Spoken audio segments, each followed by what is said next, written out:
I've spent a lot of time going through Tesla settings on my own car across different model years and talking with other owners who were scratching their heads, wondering why their range was worse than expected or why something kept behaving strangely. And what I found pretty consistently is that the car ships with a handful of defaults that just don't suit most people's real-world driving. Some quietly drain the battery, some create safety friction, some are just set up for a generic driver who doesn't exist. Today I'm walking you through the ones that actually matter, what to turn off, what to turn on, and a few that come down to personal preference, where I'll give you both sides and let you decide. Let's get into it. Driving dynamics and acceleration. Let's start with how the car physically responds when you drive it, because this is where most people don't realize they're leaving efficiency or safety on the table. Acceleration mode lives under controls, then dynamics. Most people leave it on standard or sport by default and don't think much about it. But in my experience, that's one of the bigger day-to-day range leaks. Sport and insane modes aren't just changing peak acceleration, they're changing how eagerly the powertrain responds to every light throttle input, pulling more energy out of the pack even during relaxed driving. I've run the same commute in chill versus standard and typically seen a 10 to 15 mile difference in projected range just from that one change. Save sport or insane for when you actually want it. You can flip modes in seconds from the steering wheel scroll button once you configure it, which I'll cover shortly. Slip start. This is one that's easy to miss because it's tucked away and doesn't come up often. What it does is intentionally reduce traction control so the wheels can spin, which is specifically designed for getting unstuck in mud, sand, or deep snow. Under normal road conditions, having this on means the car is essentially ignoring wheel spin that it would otherwise correct. In wet weather especially, I'd want this off by default. It's not a setting to leave toggled on and forget about. Keep it off, find it when you need it, turn it off again when you're done. Obstacle-aware acceleration is under autopilot settings, and I'll be straightforward. This one genuinely divides people. What it does is reduce your acceleration at low speeds when the car detects something in the path ahead. The intention is sound. It's trying to prevent low-speed collisions in parking lots and tight spaces. If you're new to the car, if you drive in a dense city environment, or if you just want that extra buffer while you're still learning the car's dimensions, I'd honestly suggest leaving it on. The protection is real. Personally, I run it off. In stop-and-go situations, the hesitation it creates can feel unpredictable. You expect the car to move, and it holds back. And that pause can actually create confusion rather than prevent it. Try both for a couple weeks each, and you'll land on what suits your driving pretty quickly. Apply brakes when regenerative braking is limited. This one should stay on, and here's the specific reason why. When your battery is close to full, roughly above 90%, regenerative braking doesn't have much room to store energy back into the pack, so its effectiveness drops. If you've built a habit around one-pedal driving and you trust the car to slow you down when you lift off the accelerator, a full battery temporarily removes that behavior without warning. This setting fills that gap by applying light brake pressure to simulate the deceleration you'd normally feel. It's a small thing, but in a parking lot at low speed, it matters more than people expect. Auto shift out of park is worth mentioning for newer Model 3 and Model Y owners specifically. On these cars without a traditional gear stalk, the car predicts whether you want to go forward or backward based on what's around you. In my experience, it gets it right the majority of the time, but not always. I've seen it guess incorrectly in situations where a wall or another car is close behind, and if you're not paying close attention, it can catch you off guard. My recommendation for new owners: turn it off until you've spent a month getting familiar with the car's interface and how it behaves, then revisit it. It's a convenient feature once you understand it well enough to catch the occasional misread. Battery and charging settings. Battery health is a long game. Most people don't feel the effects of these settings in the first year. They start noticing them in year 3 or 4, when range has declined more than it should have. Charge limit is the big one. Go to controls, then charging. Tesla's own recommendation, displayed right on that screen, is 80% for daily driving. And there's a real electrochemical reason behind it. Lithium-ion cells experience higher internal stress when held at the top of their charge capacity. It's not that one charge to 100% causes a dramatic problem. It's more that doing it night after night, over hundreds of cycles, tends to accelerate the gradual capacity fade you'd see anyway. Owners who consistently kept their daily limit at 80% over 3 or 4 years have generally fared better in long-term range retention. For road trips, charging to 100% is perfectly fine. Tesla even builds in a one-time charge option that automatically resets your limit back afterward. For long-term parking, airport trips, vacations, anything more than a week or two, the 80% limit isn't actually ideal either. In that scenario, drop it to around 50% before you leave. Batteries that sit at a high state of charge without being driven tend to hold on to that top-end stress, and over time it shows up as capacity loss. 50% is roughly the middle of the cell's comfortable operating range, and it's where most EV manufacturers suggest storing the car if it's going to sit for an extended stretch. Scheduled departure and preconditioning are two of the most underused features in the entire Tesla lineup, and they're free range. What preconditioning does is warm the battery and cabin while the car is still plugged in, so the energy comes from the wall outlet rather than the pack. In cold weather, this is especially significant. A battery that starts a drive cold can show a 20 to 30% range reduction, compared to one that's been brought up to operating temperature. If you're used to seeing your range estimate look lower on winter mornings and assume it'll correct itself, it will, but only after the battery warms up from driving, which costs you miles. Setting scheduled departure to match your actual leave time fixes this at no range cost. Cabin overheat protection is worth understanding properly because the setting names don't make the trade-off obvious. The options are off, no AEC, and on.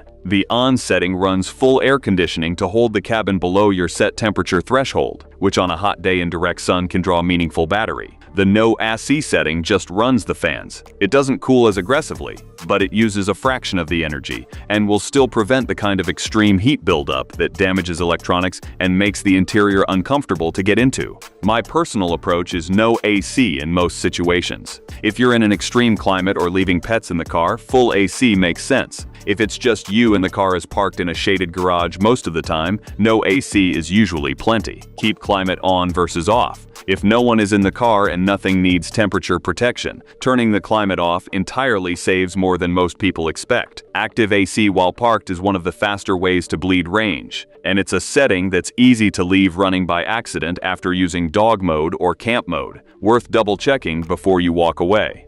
Sentry mode and security settings. Sentry mode is a genuinely useful security feature, and I don't think most people should disable it entirely. But the way it's configured by default tends to waste a lot of battery on monitoring that serves no real purpose. Before the 2024.38 software update, Sentry mode typically drained somewhere between 7 and 14% of battery per day. After that update, Tesla improved the underlying efficiency by roughly 40%. Which brought the typical daily impact down to around 4 to 8%. That's better. But over a week of parking in a city without plugging in, it still adds up to a significant chunk of range. The issue isn't the feature itself, it's running it in places where it's unnecessary. Location exclusions are the most impactful fix here. Go to Controls, then Sentry mode, and set your home and workplace as excluded locations. Think about what Sentry mode is actually doing in your driveway overnight. It's running 6 cameras, processing sensor data, and burning battery to monitor a location you already know is safe.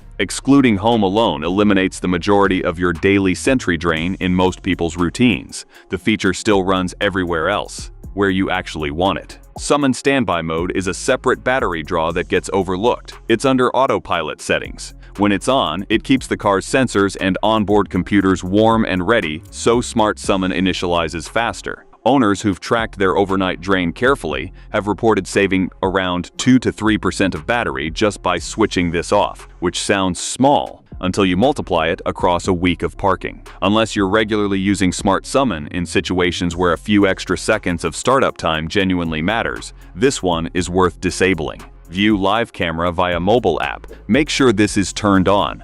It's in the same Sentry settings menu, and it's occasionally off by default depending on the software version. This is what lets you open the Tesla app and see real-time footage from any of the car's 6 cameras while you're away. It doesn't add to your drain because the car is already running Sentry.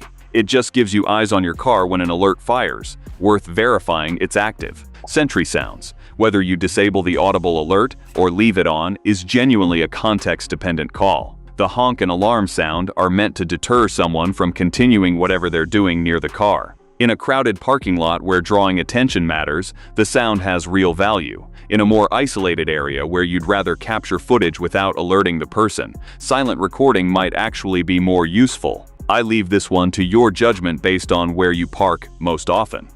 Navigation and autopilot settings.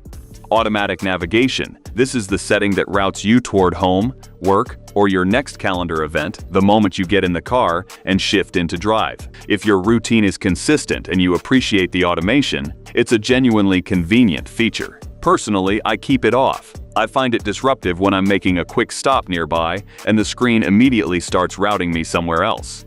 What's worth knowing is that this feature also wakes navigation systems slightly earlier than needed during startup, which contributes a small amount of background activity. Neither reason is dramatic on its own, but combined, they make it a setting I prefer to trigger manually. Trip Planner. This one I'd keep on without question. What it does is scan your route, identify where your battery level will fall short, and automatically add supercharger stops with the exact charge time needed to reach your destination. Beyond just plotting stops, it also preconditions your battery to arrive at the supercharger warm, and a warm battery charges significantly faster than a cold one. In practice, this can cut your charging stop time by 15 to 20 minutes, and it happens automatically. There's no reason to manage this manually when the car does it better. Online routing, keep this on as well. What's worth adjusting here is the rerouting sensitivity threshold, how many minutes of time savings are needed before the car suggests an alternate path. The default tends to be set fairly low, which can lead to constant reroute suggestions for marginal gains. In my experience, setting it somewhere around 8 minutes gives you genuinely useful rerouting, avoiding real traffic without the noise of constant small detours. Avoid tolls. I personally keep this off, and here's the specific trade-off. When it's on, the navigation will sometimes route you around a short stretch of toll road and add 10 to 20 minutes of driving to compensate. That extra distance uses energy, so in many cases you're paying for the toll avoidance in range and time rather than money.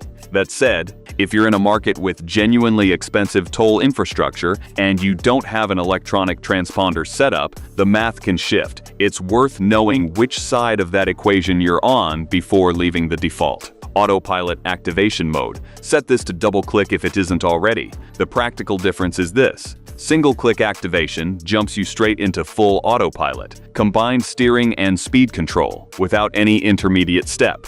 Double-click gives you the option to single-click into traffic-aware cruise control only, or double-click into full autopilot. That two-step access means you're never accidentally engaging more automation than you intended, particularly useful when merging or when road conditions change quickly. Lane departure avoidance. The three options are off, warning, and steering assist. I run it on warning, and my honest reason is a practical one rather than a preference. On roads with faded markings, construction zones, older highways, back roads, steering assist occasionally interprets the edge of a lane incorrectly and applies steering input that conflicts with where you're intentionally placing the car. That friction adds up on longer drives. Warning keeps me informed without intervening. That said, if most of your miles are on clean, well-marked highways and you want the extra safety layer on a long drive, steering assist is a reasonable choice.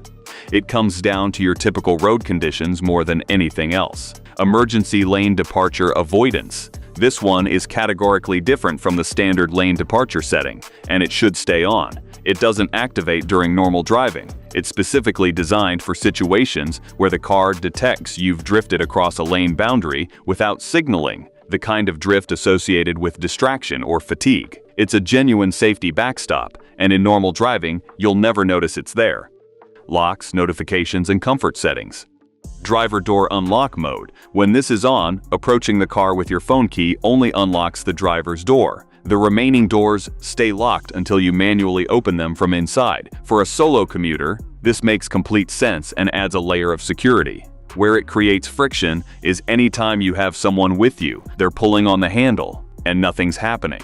I personally keep it off so all doors unlock on approach. But if you mostly drive alone, and the added security matters to you, this is a genuinely valid setting to leave enabled. Just worth knowing it's there and deciding intentionally. Hands-free trunk is one I keep on with one specific caveat. Make sure the exclude home box is checked. Without that exclusion, the trunk will start to open anytime you walk behind the car in your own driveway, which most people find disruptive pretty quickly. With the exclusion active, you get the convenience when you're out, hands full of shopping bags, loading gear, without the false triggers at home. Car left open notifications. Set this to doors and windows. What this does is send a push notification to your phone when you've walked away from the car with something left open. I've heard from a number of owners who came back to a car with a significantly drained battery because a door wasn't fully latched and the car never went to sleep. It kept sensors active waiting for the door to close. A quick notification prevents that entirely. 2 seconds of attention when you park.